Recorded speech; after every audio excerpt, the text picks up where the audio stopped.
Bonjour à tous et bienvenue dans Prestige, le concept innovant qui rend la formation attrayante et passionnante. Je suis très heureux de vous retrouver aujourd'hui car on va passer un moment avec un sportif de très haut niveau dans le monde du rallye WRC. Avec un palmarès exceptionnel, il a notamment été vice-champion du monde en 93. Mais surtout, c'est un homme de cœur, c'est un passionné, c'est quelqu'un qui aime partager et qui aime donner. Je veux évidemment parler de François Delecourt. François va nous partager ses inspirations, va nous partager des moments forts de sa carrière, ses victoires, ses défaites, mais surtout, il va vous donner les clés pour que vous puissiez, vous professionnels comme particuliers, les utiliser au quotidien. Alors installez-vous bien confortablement, n'oubliez pas de liker la vidéo, de vous abonner, et moi je vous dis à tout de suite, c'est parti!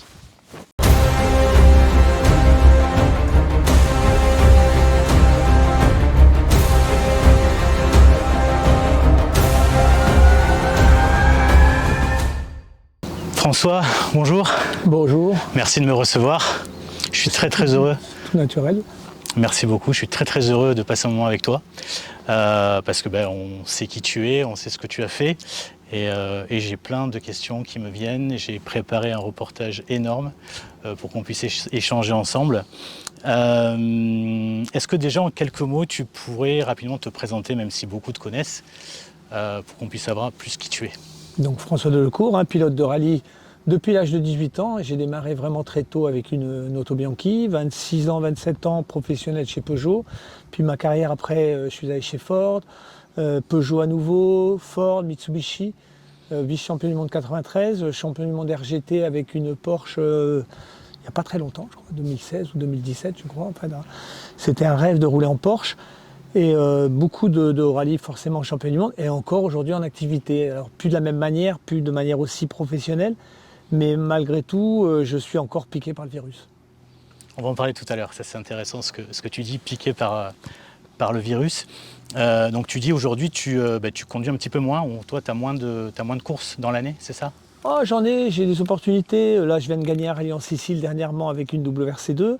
Je pars la semaine prochaine, dans 10 jours, en Italie avec une 306 Maxi, qui est un rallye absolument fabuleux, une voiture fabuleuse, une voiture qui a extrêmement marqué ma carrière, hein, la 306 Maxi. Donc je continue, mais il y a aussi mon fils derrière qui pousse au portillon, qui met un petit peu papa à la retraite. Et je suis ravi parce qu'il est en tête de la Coupe Clio en Roumanie, il continue de rouler. Là, il a fait une saison remarquable aussi en deux roues motrices. Donc il va faire le VAR vraisemblablement à ma place parce que bon, forcément c'est difficile de trouver du budget pour les deux voitures et probablement rallye de Monte-Carlo derrière. D'accord, donc il y a la relève, ouais, la relève est assurée. Très bien. Écoute, si tu veux bien, donc, comme je te disais en introduction, j'ai des questions que j'ai vraiment envie de te poser. On va les voir par ordre chronologique pour que justement on puisse comprendre un petit peu tout ce qui s'est passé depuis que tu étais tout petit d'ailleurs. Et ma première question, on va faire une petite remontée en arrière. En 62, voilà, il y a une histoire un petit peu tragique. Il y a ta maman qui amène ton frère à l'école et malheureusement la route est verglacée et donc l'accident se produit et ton frère décède. Oui. Voilà. Dans une interview, tu dis j'ai transformé quelque chose d'horrible en positif.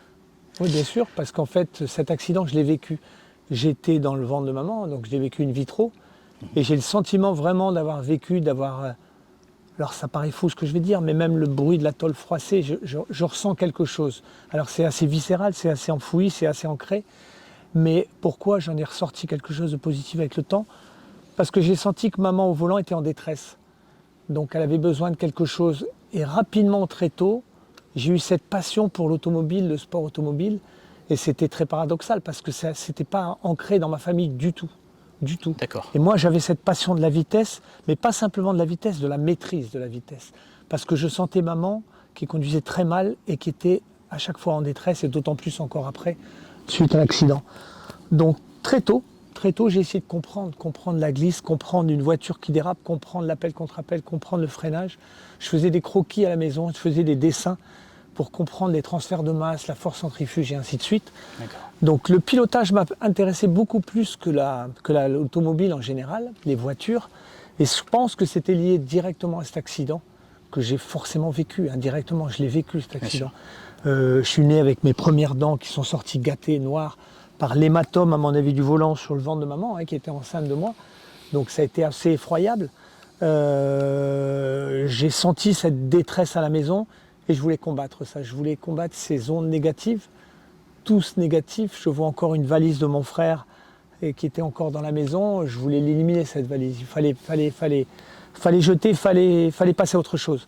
Même si c'est tellement dur pour des parents, c'est effroyable. Oui. Néanmoins, moi, je me suis construit comme ça. Je ne l'ai pas connu, ce frère. Et j'étais l'enfant qui arrivait. Donc très tôt, j'ai voulu comprendre et rapidement, quand j'ai dit à mes parents, je veux faire du rallye, c'était assez paradoxal parce qu'on sortait de quelque chose de terrifiant. Et en fait, c'était probablement c'était un médicament pour moi. C'était quelque chose qu'il fallait impérativement sauver maman et dire voilà, t'inquiète, tu sais pas conduire, mais moi je sais conduire. Et tu vas passer à côté de moi. Et rapidement, à 11 ans, je prenais le volant sur des longues distances. On partait dans le sud en vacances. À 11 ans? À 11 ans, je conduisais régulièrement. Les gendarmes du village ne comprenaient pas trop et ils ne me voyaient pas parce que il fallait. Mais c'est une autre époque. On pouvait se permettre des choses comme ça qu'on ne pourrait plus aujourd'hui. Du coup, ça m'a valu d'être extrêmement sûr, prudent au volant très tôt et ensuite commencer à maîtriser parfaitement le pilotage d'une voiture, mais alors très tôt, c'est-à-dire à 13-14 ans, je commençais déjà à pouvoir glisser avec une voiture.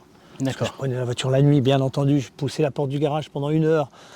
Mon père qui ronflait en haut n'entendait pas trop. Et puis je partais avec les copains de nuit, 13-14 ans, dans la campagne, faire des choses absolument invraisemblables. Et on n'a jamais eu d'accident parce que très tôt, je me documentais. Bien sûr. Toujours lié indirectement par rapport à cet accident que j'ai transformé de manière totalement positive en définitive. Même si je le parle comme ça avec de l'insouciance d'une jeunesse, j'avais 10 ans, 12 ans, donc je ne mesurais absolument pas ce que vivait ma mère. Mais moi, néanmoins, je me construisais en faisant totalement abstraction de cet accident. Et j'en ai tiré le profit en maîtrisant parfaitement des voitures très tôt. Donc en fait, tout a démarré de là finalement. Tout, indirectement, oui, de indirectement, cet accident, bien sûr. Surtout qu'on habitait une région qui n'était pas propice non plus au sport automobile. On n'est pas dans le Var ici, où ça baigne de rallye, tout le monde connaît le sport auto. Le nord de la France, c'est le cyclisme, le vélo, le foot, l'île Lens, à l'époque même Valenciennes. Et le sport auto, ce n'était pas non plus des plus communs, des plus répandus. C'était un sport un peu mystère, on ne maîtrisait pas trop. Donc je ne sais pas ce qui m'a attiré là-dedans, et ça a toujours été le rallye, et non pas même pas la Formule 1 du tout. Justement, tu dis qu'à 13-14 ans, tu as commencé à conduire la nuit, etc. etc. Et justement, j'ai lu quelque chose, là, pareil, dans une interview, quand tu avais 18 ans. Donc tu quittes le foyer familial parce que tu veux conduire, tu veux être pilote. Donc tu vas à la conquête des rallyes, des courses. Mais je suis pilote dans ma tête à 11 ans, même à 10 ans à l'école. Qu'est-ce que vous voulez faire plus tard? Pilote de rallye, pilote. Mais ce n'est pas une situation, c'est pas un métier. Donc à 18 ans, permis en poche rapidement, je rencontre la fille du notaire du village qui est aussi un peu fêlée comme moi et qui a une dextérité, un culot pour trouver des partenaires et des sponsors, et qui me trouve rapidement des sponsors du nord de la France. Et on part à l'aventure, une vie de bohème avec pas d'argent, les comptes en banque bloqués, enfin c'était très compliqué les débuts. Et rapidement on a fait nos premiers rallyes, elle m'a aidé énormément, Anne-Chantal Poel, ça met alors à un point inouï. Moi je m'occupais de la partie mécanique et très rapidement on s'est fait repérer dans le nord de la France dans un premier temps, et après même à l'échelon national aussi vite, dans les formules de promotion, les Coupes 205 GTI, et puis 26-27 ans, le premier volant professionnel chez Peugeot. Donc là, c'était absolument incroyable. On avait un salaire qui était très faible, mais c'était inespéré. Et puis on avait cette forme d'insouciance, on ne se retournait pas derrière. Si on m'avait dit à l'époque, Giscard d'Estaing, c'est le président de la République, j'aurais dit mais c'est qui ça? Je ne connais pas. Ça ne m'intéressait pas. Je voulais être dans le milieu automobile, rien d'autre ne m'intéressait que pneumatique, bagnole, rallye. Le monde extérieur ne m'intéressait pas. Oui, c'est ce que tu dis, tu as déclaré, je voulais être pilote et rien d'autre. Et surtout pilote de rallye, rien d'autre. Donc ça paraissait complètement improbable, utopique, mais on avait une telle forme d'insouciance, une croyance en nous énorme. Anne-Chantal qui me poussait encore plus aussi. Donc on a vécu des moments exceptionnels. On dormait dans la voiture, on partait dans des rallyes, on allait faire la quête à droite à gauche chez même des épiceries locales où on trouvait 200 euros, 200 francs à l'époque, 200 francs par-ci. Les copains qui aidaient également. On avait une copine qui nous acheminait des produits laitiers toutes les semaines parce qu'on ne mangeait pas toujours à notre faim. Oui. On tombait en panne d'essence, on laissait la voiture sur le bord de la route, on revenait une semaine après pour remettre 20 litres d'essence. Enfin, c'était vraiment une vie de bohème, quoi. Et des parents autour qui ne comprenaient pas notre situation en disant « mais attendez, qu'est-ce que vous faites? C'est pas un métier, quoi ». Et puis tout d'un coup, il y a ce contrat professionnel. Et là, ça a été absolument un rêve qui se réalisait. Donc moi, dans toute ma carrière, j'ai jamais eu le sentiment de travailler. Jamais, parce que ma passion est devenue mon métier, quoi. Eh oui, tout à fait. Alors du coup, François, donc, tu nous as expliqué que voilà, tu as fait des systèmes D, des systèmes E pour essayer de t'en sortir et pour percer. Mais parce que tu avais la flamme qui t'animait, tu avais quelque chose qui t'animait de très fort, c'est une obsession, d'après ce que j'ai pu comprendre. C'est une forme d'obsession et d'insouciance. Hein. Voilà, tu y vas, tu ne cherches pas à comprendre, tu y vas, tu es serein, tu sais ce que tu veux et tu y vas. Est-ce que tu penses que c'est quelque chose qu'il faut avoir quand on est entrepreneur ou quand on a un objectif professionnel?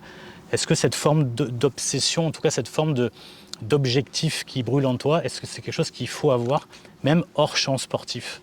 Alors plus que ça, je pense qu'il faut écouter personne.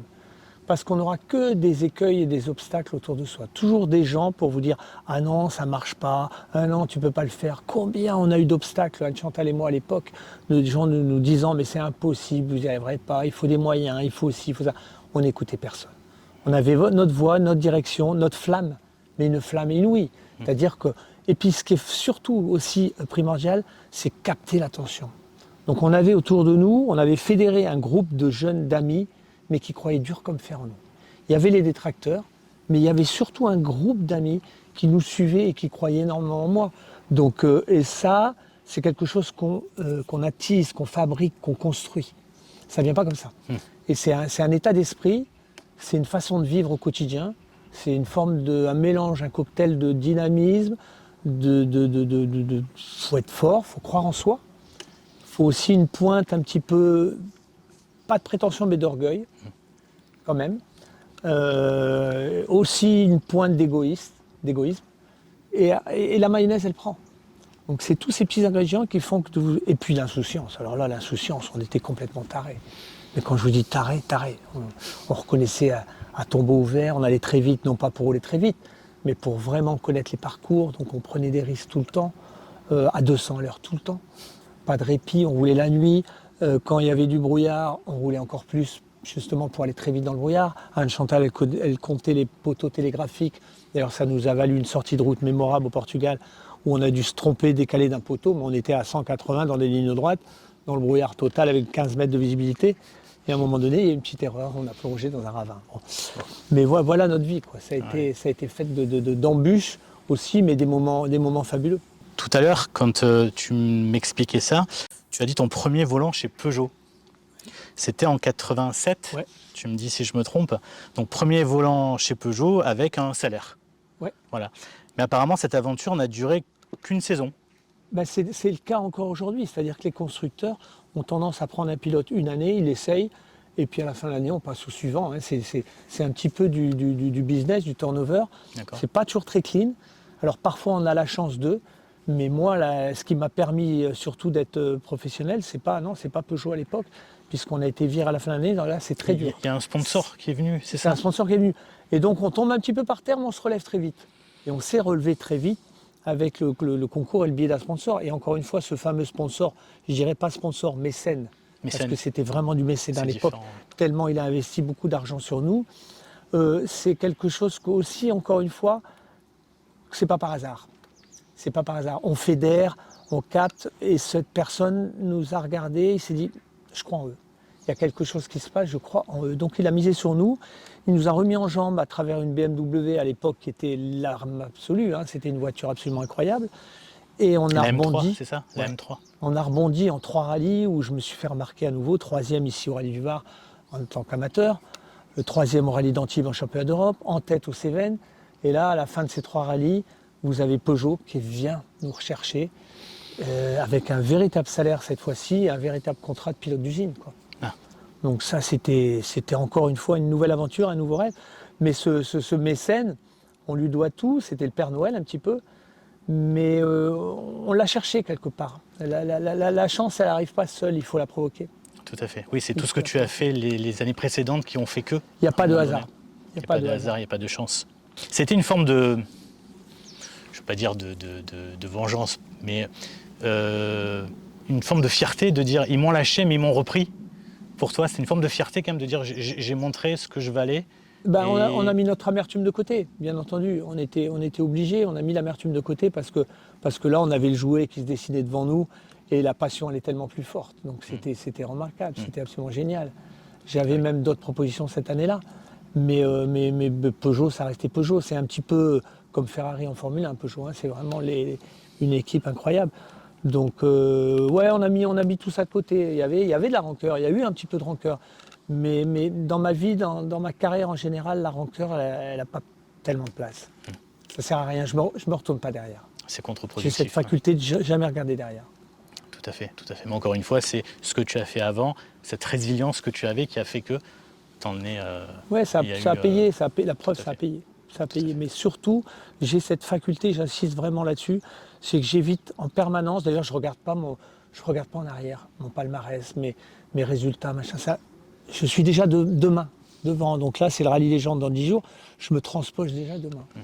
Et j'ai peu de temps, en fait. Et parfois, on me dit, mais assis-toi, savoure. Et en fait, je ne regarde pas trop en arrière. Non, c'est comme ça. C'est un point important, ça. Hein. Toujours regarder devant. Je ne sais pas. Mais toujours est-il, je ne prends pas le temps.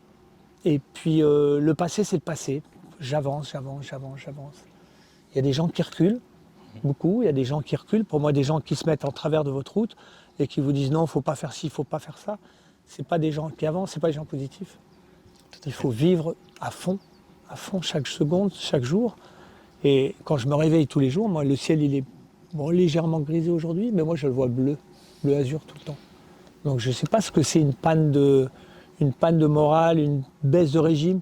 C'est quelque chose qui ne me traverse pas. Donc, j'ai un peu de mal. Et je ne suis pas toujours très cool, très clean avec les gens qui ont ces problèmes-là. Pas trop à l'écoute, en fait. C'est dur à vivre dans mon entourage.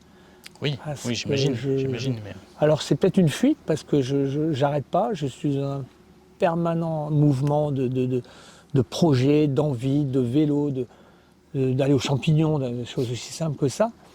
Mais il faut avancer.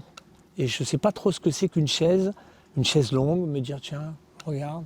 Alors je regarde parce que tous les jours je me dis, dans cette région, j'ai une chance inouïe d'habiter dans un cadre pareil. Le Var, c'est magnifique, c'est une région somptueuse, le plan de la Tour, c'est somptueux. Et mine de rien, je me le dis quand même tous les jours. Quand je pars avec mon vélo, quand je pars avec mon chien aux champignons, je me dis, mais regarde ça, c'est une divinité absolue. Oui, donc quand même, tu sais ce que tu as et t'en profites quand même, mais dans l'action. Mais je ne m'arrête pas.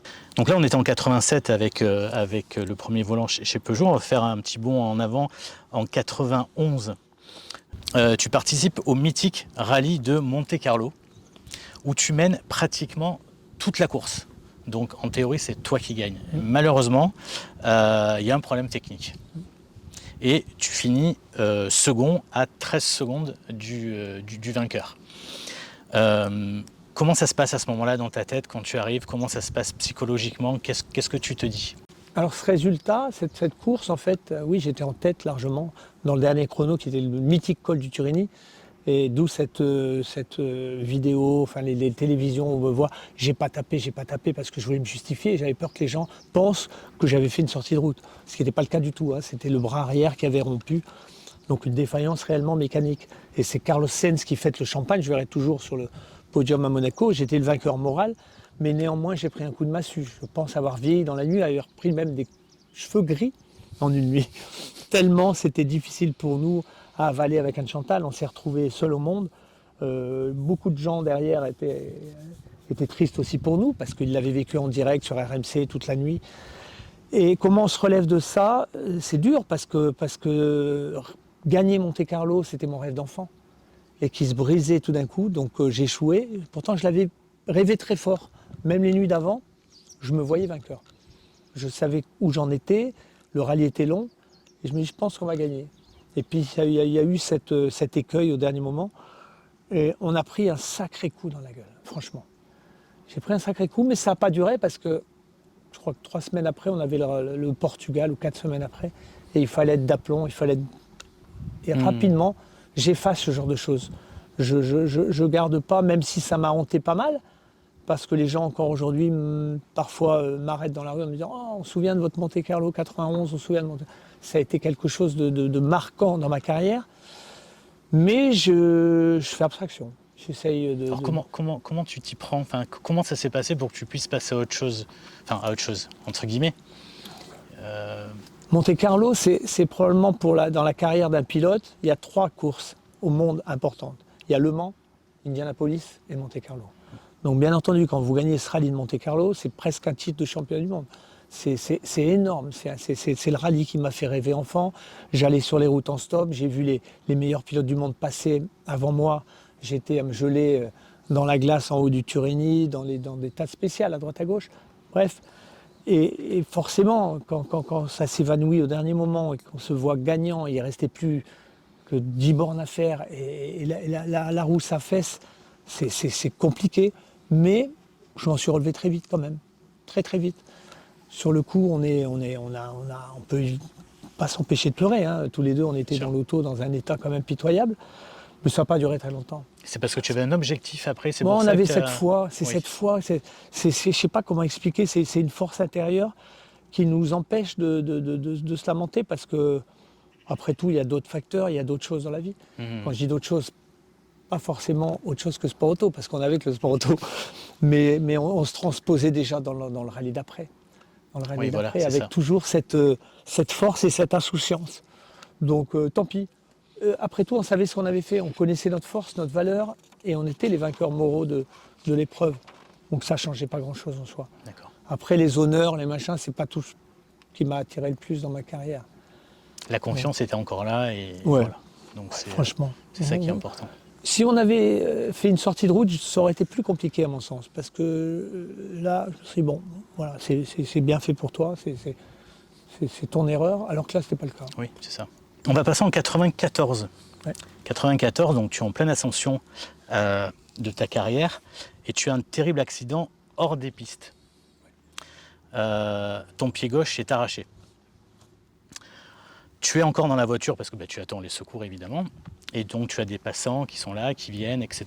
Et là, tu leur demandes, alors que tu es dans la voiture en pleine souffrance, tu leur demandes quel jour on est. Exactement. Est-ce que tu peux nous expliquer ? Alors, il faut savoir que cet accident, il arrive au très mauvais moment de ma carrière, parce que l'année d'avant, je suis vice-champion du monde. Et là, on me dit, cette année, c'est ta saison. Tu vas être champion du monde. Donc, je gagne Monte-Carlo, 94. Je le gagne. Je suis en tête au Portugal. Et puis, le troisième, juste après, donc j'ai cet accident début avril, le 4 avril précisément, avec une F40. Et c'est un pilote local qui reconnaît un rallye régional. C'est quand même le comble. Hein. C'est énorme. Le concours de circonstances, il est incroyable. Donc ce pilote arrive de ma droite, il franchit un stop, il ne s'arrête pas parce que c'est les reconnaissances, ça fait partie inhérente du parcours. Et il vient me heurter de plein fouet, on fait un choc 3/4 face. Moi je ne vais pas très vite, je vais chercher le pain au village avec la F40 qui est très basse et un dos d'âne. Et je pense qu'il ne me voit pas au stop avec le dos d'âne, la voiture est très basse, la F40. Donc le choc est hyper violent, effectivement. J'ai le pied gauche arraché, le pied droit aussi qui a tapé énorme. Je vois ma chaussure arrachée, je vois l'état de mon pied, je suis conscient. Et rapidement, je connaissais la date du Tour de Corse. Dans la tête, je ne sais plus dire aujourd'hui, mais à l'époque, je la connaissais par cœur. Mais en revanche, je ne connaissais pas la date du jour. Je ne connaissais pas le 4 avril. Donc j'étais en train de faire une corrélation entre la date du jour et le Tour de Corse. Et je me dis, en regardant mon pied, est-ce que ça va le faire ? Alors que le pied, bien entendu, ça ne pouvait pas le faire. Il était complètement arraché. Oui.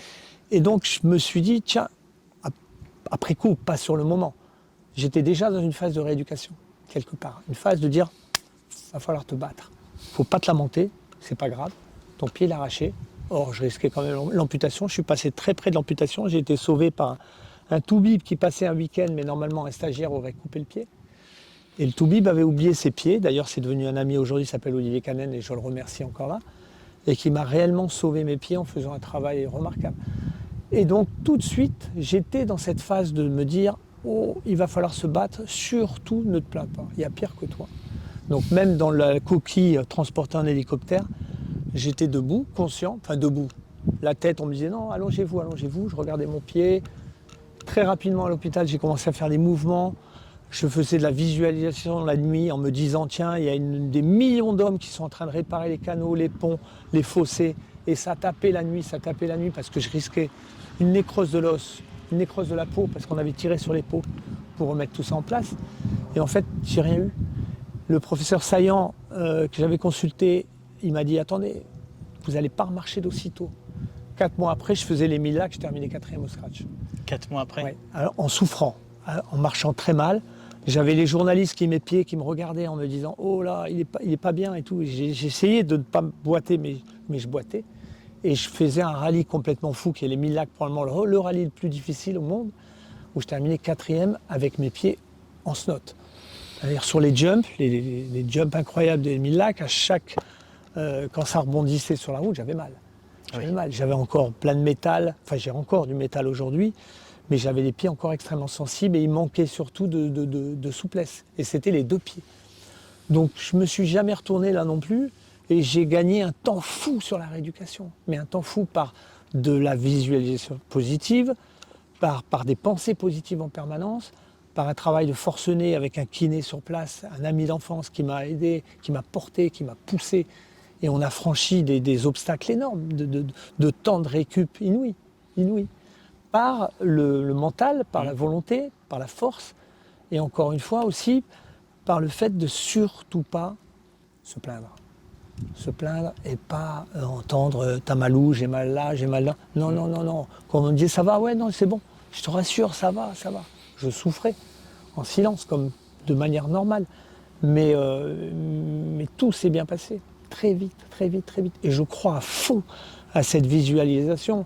D'essayer de se détendre en faisant vraiment un focus sur la plaie, sur les blessures, et en se disant ça va le faire, tu vas voir, c'est en train de guérir, sens-le. Et je sentais que les pieds ils étaient en ébullition la nuit, et tout était en train de revivre en fait. Les nerfs, les canaux, parce que forcément c'était coupé net, il n'y avait plus rien, le pied pendait littéralement, c'était affreux. Donc j'ai compris que ça allait être une épreuve très dure, très dure. Mais je l'ai gagné. Oui. Pour moi, c'était comme gagner un rallye, de se dire 4 mois après, alors je n'ai pas accepté de chaise roulante, psychologiquement je ne voulais pas. D'accord. Le truc absolument incroyable, c'est que 10 jours après mon accident, vous allez me dire c'est pas possible, je faisais du vélo. Comment je faisais du vélo? J'avais aucune station debout, je ne pouvais pas marcher. Donc j'allais sur mes genoux, je montais sur une table, je mettais le vélo appuyé sur la table et je partais de chez moi là-bas dans la campagne à l'époque du nord de la France, pédaler et j'exerçais 15-20 kilos de pression sur les pieds, pas plus, même peut-être 10, sur le plat, tout doucement. Les toubibs m'ont dit c'est impossible, tu peux pas faire ça. Mais j'allais pas à la douleur. Et je me souviens être passé devant l'accident à l'époque et voir une femme me voir et se signer. Elle me dit c'est pas vous? Je dis si, c'est moi.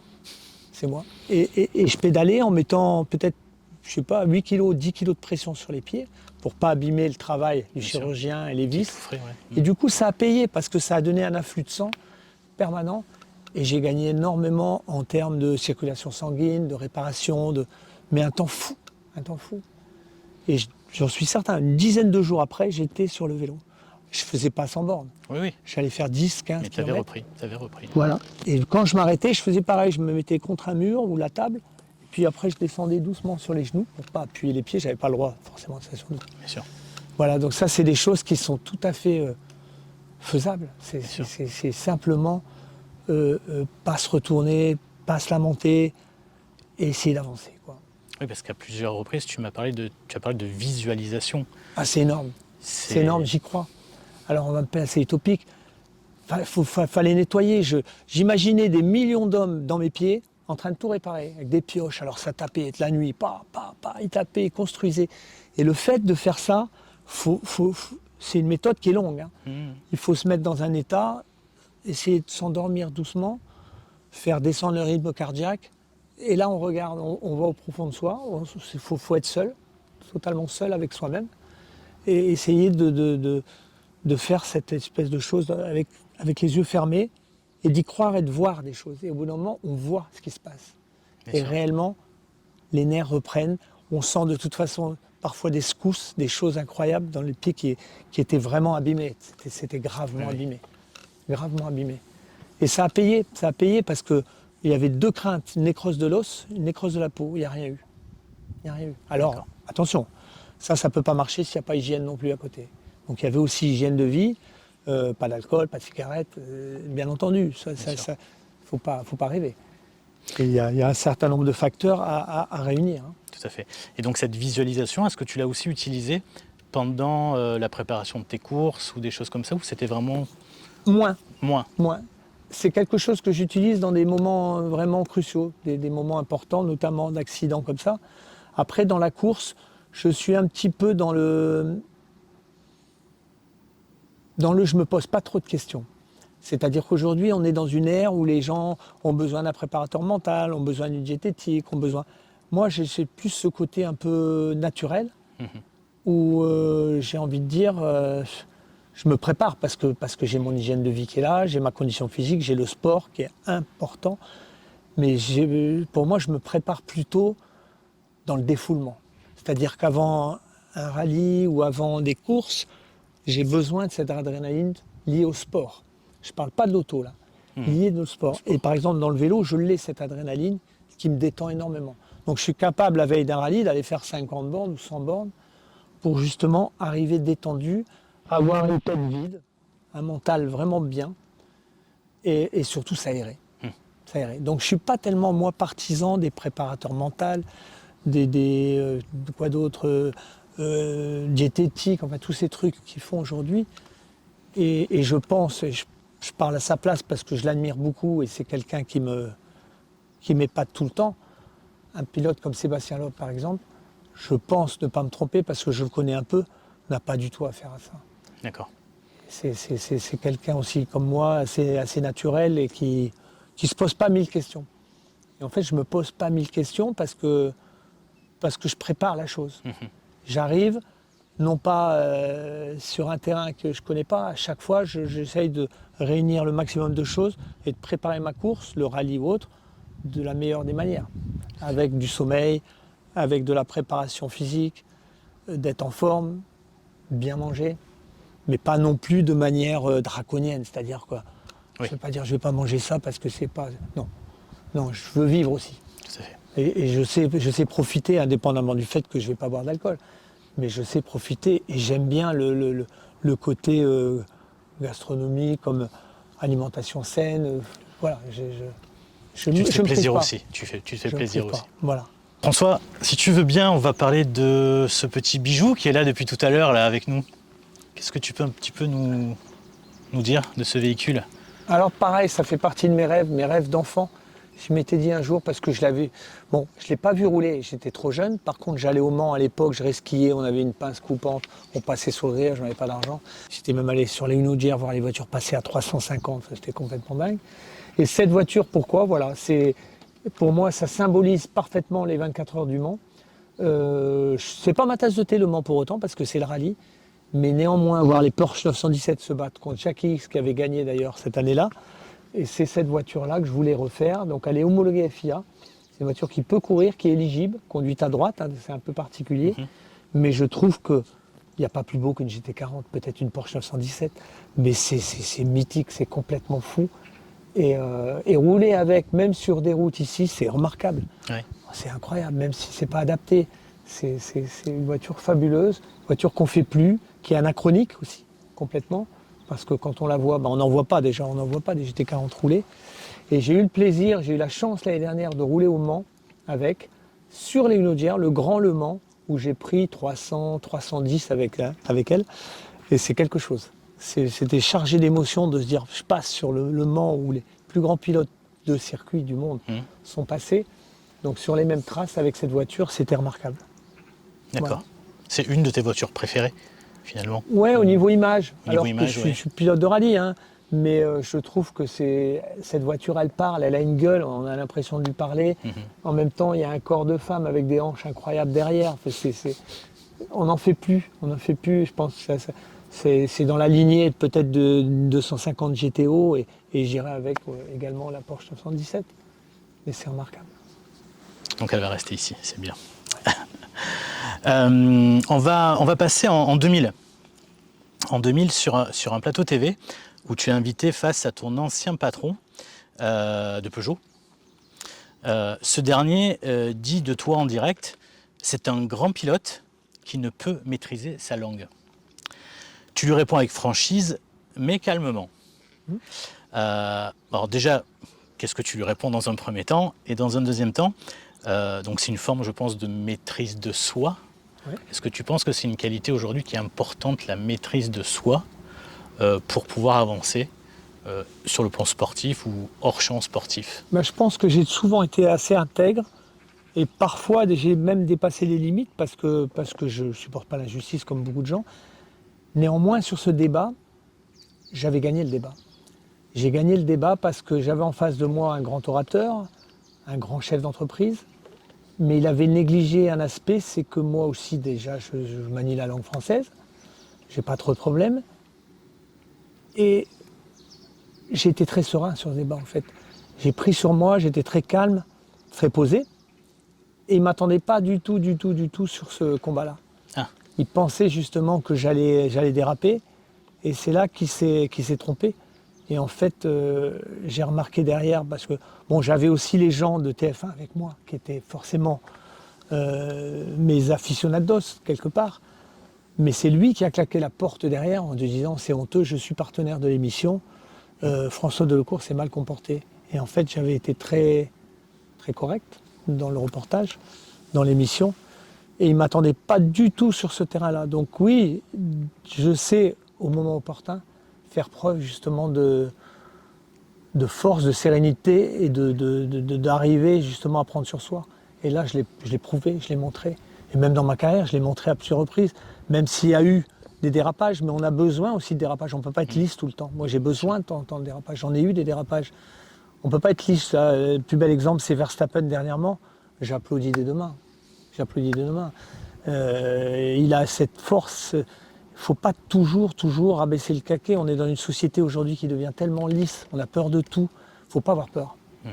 Moi, je ne vais pas dire que j'ai peur de rien, mais je n'ai pas tellement peur. Je n'ai pas envie de séduire, je n'ai pas envie de plaire. Les gens, il faut qu'ils me prennent comme je suis. J'ai passé le temps, d'ailleurs, de vouloir plaire. Mais il faut nous prendre comme on est, c'est-à-dire avec plein de défauts. On peut nous faire plein de reproches, mais il y a aussi beaucoup de choses positives. Et les choses positives l'emportent très souvent. Très souvent, surtout quand on est des sportifs comme nous, des sportifs de haut niveau. On n'arrive pas par hasard au plus haut niveau, que ce soit en Formule 1, que ce soit en rallye.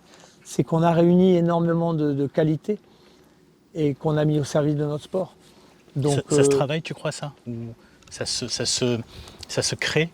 Comment tu vois les choses par rapport à ça? C'est quelque chose qu'on a déjà ou qu'on peut? Je ne suis pas sûr. Je pense que c'est une force intérieure, quand on est, qui fait que déjà on arrive à fédérer. C'est ça qui est important. C'est pas plaire, c'est fédérer, c'est dire regardez ce que je fais. Les gens vont dire merde, putain, oui, c'est quand même quelqu'un un petit peu hors norme. Donc c'est pas hasardeux. Je suis pas sûr que ça se travaille. Moi, j'ai toujours eu cette foi, cette force de vivre dans le défi permanent. Même à 4 ans, à 5 ans avec un vélo, de dire tiens là je peux encore aller plus vite, là je peux encore faire quelque chose de plus fou. Je peux encore, mais dans une certaine maîtrise. Tout ça c'est maîtrisé. Les gens parfois prennent des pilotes de moto pour des fous, des pilotes de rallye pour des fous. Il n'y a rien de fou en fait. Tout est très mesuré, très calculé, très. Moi j'explique ce que je fais de A à Z, je ne fais rien de dingue, j'ai pas l'impression. Sinon on sortirait de la route tous les. Oui, il y a quand même un minimum de maîtrise et de, bien sûr. Mais cette maîtrise de soi, elle existe parce qu'elle existe dans notre façon de rouler. On est tout le temps à friser, à frôler avec la limite, avec le danger, un peu avec la mort forcément. Et cette maîtrise, elle est là au quotidien dans les courses. Donc on l'utilise aussi dans notre quotidien.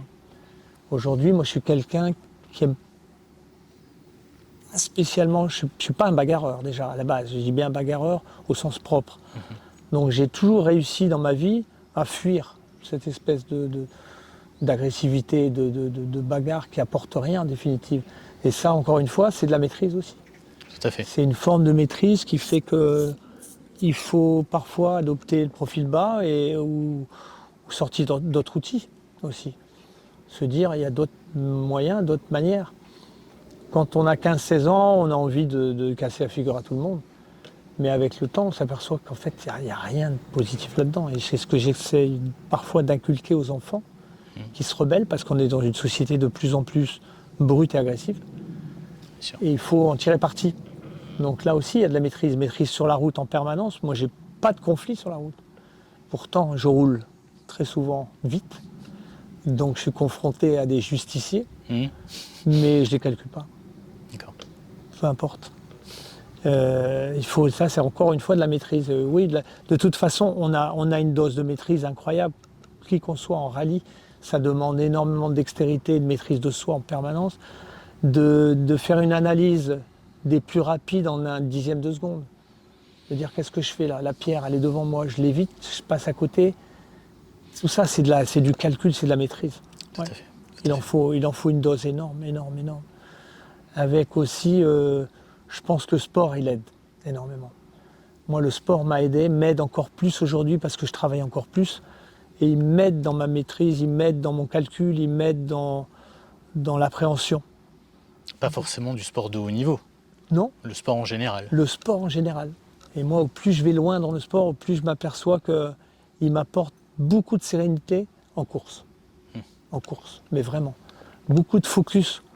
De se dire, tiens, là j'ai fait un rallye en Sicile par exemple, qui était très dur physiquement parce que c'était une nuit entière. On n'a plus l'habitude de rouler la nuit. Et j'ai pas souffert du tout parce que j'étais préparé physiquement. Et toute la nuit, j'ai eu cette concentration incroyable qui m'a permis de gagner quand même, dans un rallye que je connaissais pas, où il y avait quand même des locaux qui allaient très vite. Et ça, je pense que je le dois au sport qui m'amène de la maîtrise, qui m'amène du focus, qui m'amène de la concentration. Et c'est vachement important. C'est vachement important. Donc aujourd'hui, un entrepreneur ou même un particulier qui a des objectifs, tu penses que le sport peut lui apporter justement ces qualités pour qu'il puisse avancer? Je pense que même dans ces entreprises aujourd'hui, ça devrait presque être un moment dans une journée indispensable. De recueil, de ce qu'on veut, mais dans une salle pour faire un peu d'exercice ou partir 1 heure à vélo, aller en boulot au vélo, c'est remarquable. D'aller au boulot à vélo quand on peut. Rentrer à vélo, mais c'est en termes d'oxygénation, il n'y a pas mieux. Il n'y a pas mieux. Ça évacue le stress de la journée, ça évacue tout. Même si c'est une demi-heure, 1 heure, mais c'est dément. C'est un truc qui devrait être automatique. Limite obligatoire. Mais automatique, c'est évident qu'on a besoin de s'oxygéner. Et après avoir fait un bon gueuleton derrière, est-ce qu'on est performant d'aller bosser, d'aller machin? Il y a plein de choses à travailler là-dessus, mais plein de choses. C'est évident. C'est évident. Ok. 2 ans plus tard, tu es au rallye d'Australie. Tu as un terrible accident, donc un crash avec la Mitsubishi. Tu prends, alors, si tu peux nous expliquer, tu prends 88 G en décélération. Mais heureusement, donc, le laps de temps qui est très court fait que c'est un peu ce qui te sauve la vie avec ton copilote.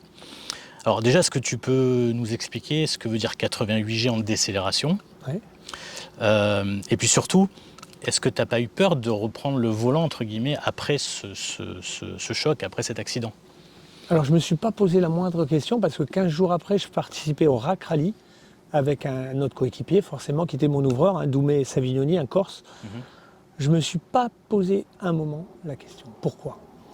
Parce que quand on fait ce genre d'activité, ce genre de métier, à tout moment, on sait que ça peut sortir de la route. Ça, c'est une chose. En revanche, ce qu'il faut savoir, c'est que je ne pourrais pas avoir un accident sans savoir pourquoi.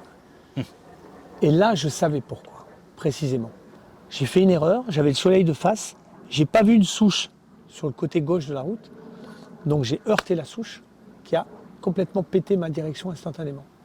Donc je suis allé directement de face dans un eucalyptus à 160-170 km/h, sans essayer de tourner, parce que la direction étant pétée, j'avais plus de pouvoir directionnel. Donc 15 jours après, contre l'avis des médecins, je suis parti au RAC avec une ceinture, je me souviens, une ceinture Gibaud, enfin un truc qui me comprimait les côtes, parce que toutes les côtes étaient pétées, bien entendu, avec la décélération. Donc moi, j'avais strictement rien. J'ai été sonné sur le moment, on voit ma tête tomber, je perds peut-être 10 secondes, je tombe dans les pommes. Et puis je reviens à moi, je ne regarde pas mon coéquipier qui est en train de souffrir le martyre, parce que je suis quand même dans un état second, donc je ne me rends pas compte, je ne réalise pas, je suis en état de choc. Je marche dans la forêt, Encore une fois, des gens viennent me prendre, des médecins, des machins, des commissaires en me tenant. Je dis foutez-moi la paix là chez moi, je vais bien. Donc je ne supportais pas cette espèce de... je crois que j'ai même pas été passer un scanner, enfin j'ai rien fait du tout, ce qui était un peu fou, mais ça fait partie du personnage aussi en même temps. Et oui, 15 jours après, encore une fois de manière insouciante, j'ai repris le départ d'Australie et j'y avais pas peur. Pas peur du tout, je ne me suis pas posé la moindre question parce que je savais ce qui s'était passé.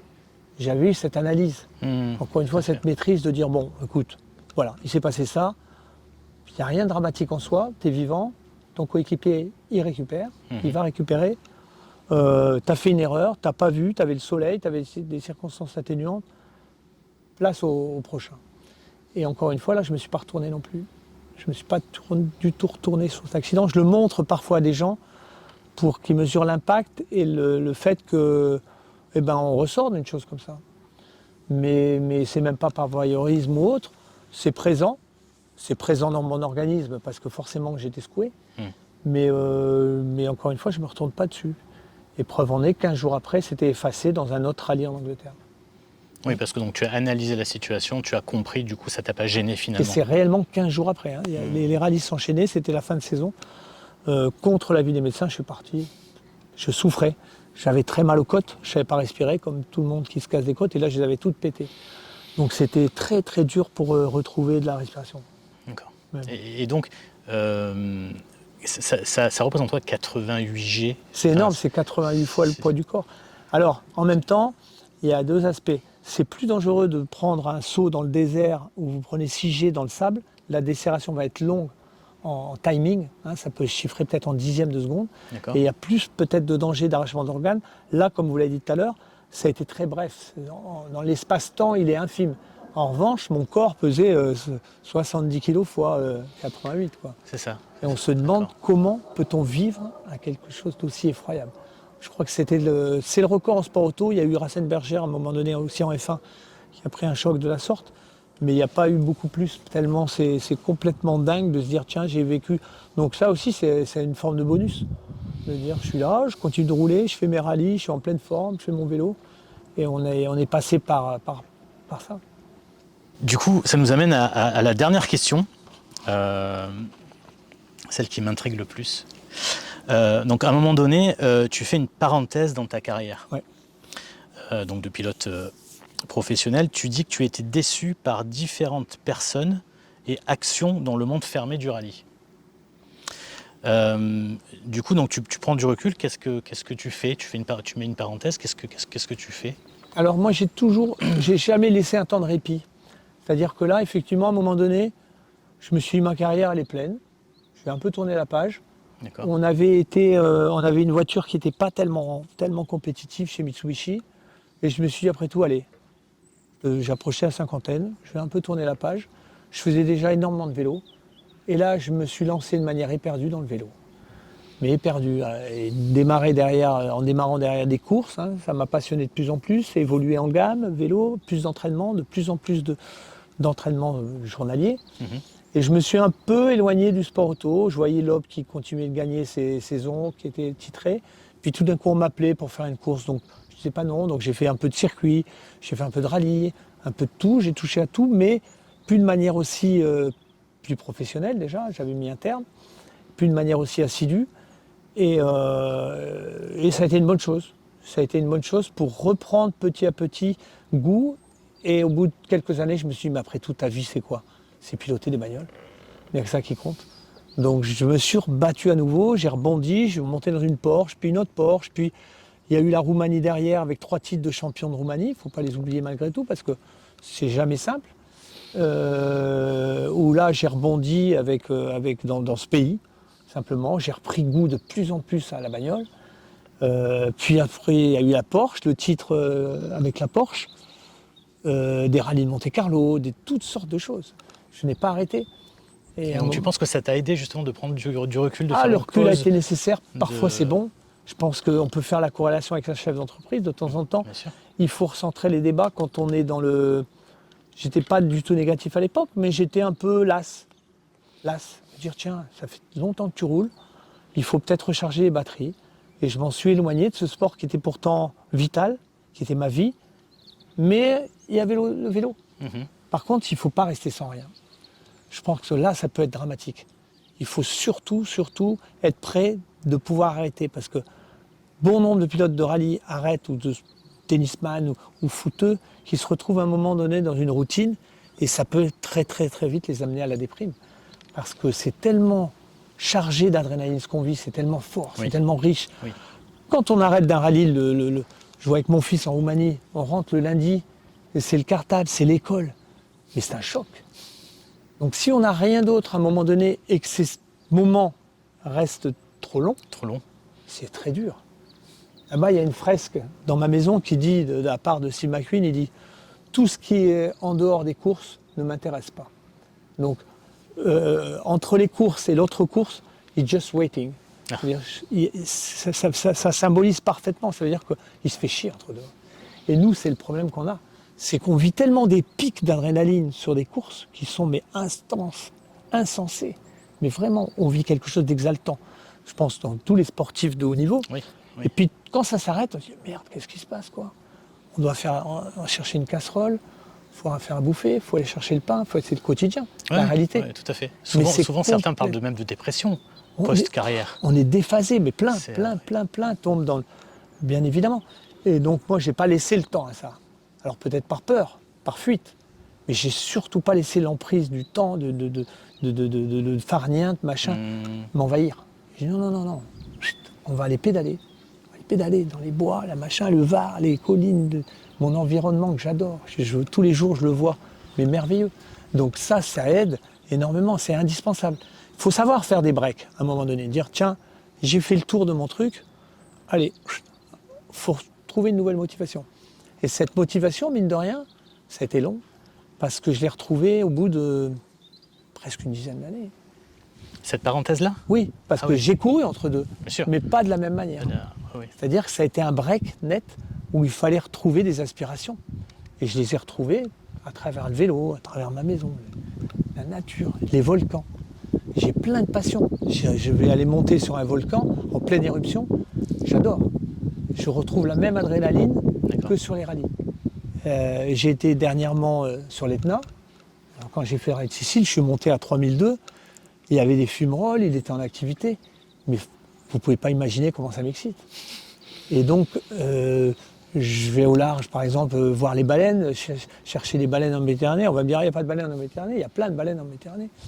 Donc ça aussi, ça fait partie de mes activités. Les champignons, le volcan, mais c'est quelque chose qui m'attire au plus haut point. Donc dans cette période-là, avec ma femme, on est monté régulièrement sur l'Etna, on est monté au Stromboli, on est monté à La Réunion, voir plein de volcans. D'accord. Et ça a remplacé justement cette adrénaline qu'on n'avait plus inconsciemment, parce que je ne l'ai pas cherché, je ne l'ai pas calculé, mais c'est propre à ma façon de vivre, à l'animation, à ce qui m'anime intérieurement. C'est propre, et je ne pourrais pas vivre sans ça. Bien sûr. J'en ai besoin. Là, je suis encore monté dernièrement sur l'Etna, quand j'en ai profité, quand on m'a dit tu vas faire le rallye de la Sicile. Il est où ? À Catane. Catane, c'est au pied du volcan. Donc forcément, avec mon fils, on est monté de nuit, on s'est fait 12 bornes de montée pour monter à 3000, 3002. Et ensuite redescente, on a fait 24 bornes de nuit, la frontale, le machin, l'équipement. C'est indispensable. Et je pense qu'un chef d'entreprise, il doit passer par des choses comme ça à un moment donné. Faire un break et aller trouver une espèce d'adrénaline qu'il a dans son boulot, mais qui est une mauvaise adrénaline. Ça, c'est de la bonne adrénaline. Là, ça, c'est de la bonne adrénaline. On en a besoin.